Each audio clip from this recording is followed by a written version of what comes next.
안녕하십니까. 정승의 선교사입니다.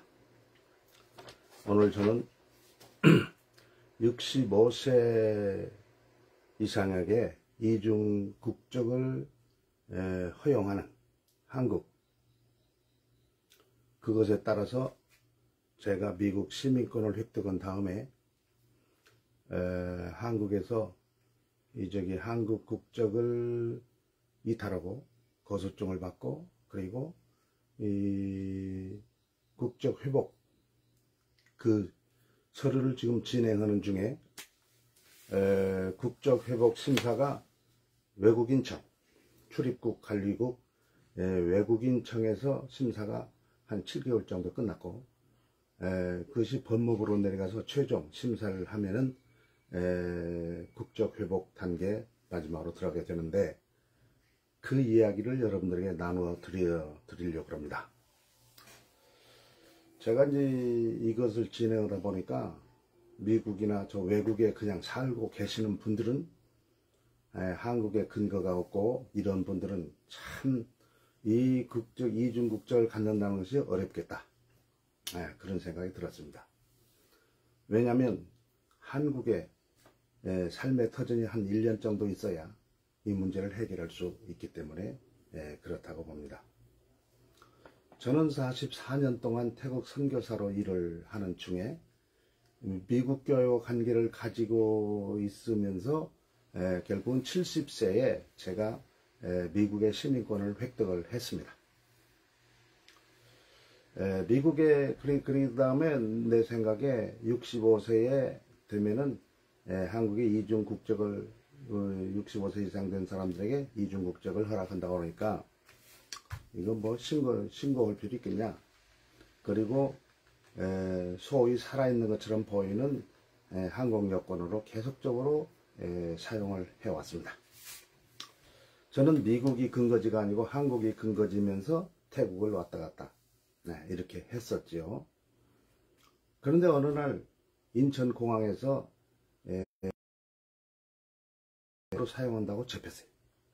그래서 법무부 사무실에 가서 이 한국 여권을 무효화시키는 그런 서류를 그러한 시간을 갖게 됐습니다. 그래 그때도 미국에서 한국 잠시 거쳐서 와이파이 사정이 좀 안 좋아가지고 도중에 끊기네요. 그래가지고 지금 들어가다가 발각돼서 외국 시민권을 땄는데 한국 여권을 불법으로 사용했다고 범법자로 잡히게 된 것입니다. 그래서 그걸 처리받아서 이제는 항공권은 못 쓴다 처리가 되어버리고, 미국 여권에 엔트리 비자를 받아서 한국에 잠시 들려서 우리 짐 가지고 태국에 간 일이 있습니다.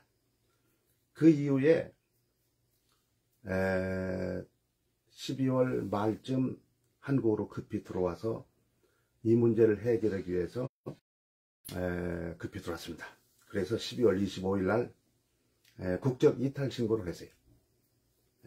그 다음에 12월 27일 날은 국적 이탈 신고에 의해서 거소증 신청을 했습니다. 17일쯤 걸려서 그것이 해결돼서 거소증, 이게 F4 비자입니다.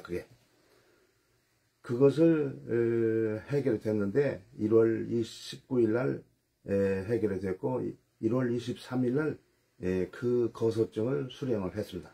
이제 이걸 가지고 이제 이 단어가 됩니다. 그래서 1월 25일 날 국적 회복 신고를 했습니다. 1월 25일 날 금년 2023년 1월 25일 날 국적 회복 신고를 했어요. 그랬는데 외국인청이죠. 인천 외국인청에서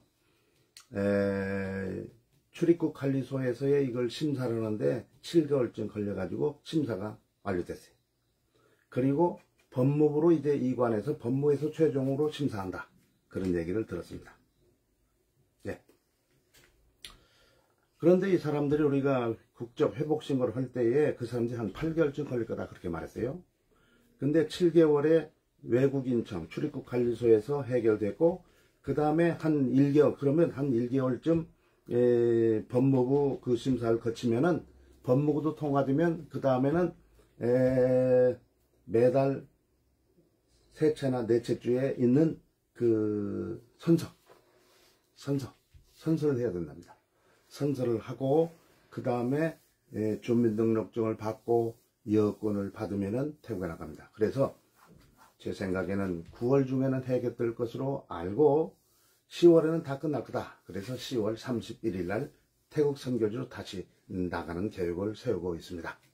이것은 진행되어야 되지만은 그 관리들이 말하는 얘기를 들어보면 그때쯤 되지 않을까. 그래서 그랬습니다. 아주 이것을 진행하면서 참 아주 이거 복잡하다. 좀 쉽게 하면 좋겠다. 그런 생각이 들었는데 아마 조금 앞으로 진행되다 보면 한국 사람은 그렇게 할 수 있겠죠. 그런데 문제는 저 같은 경우는 한국 중심에서 태국 선교지를 왔다 갔다 하고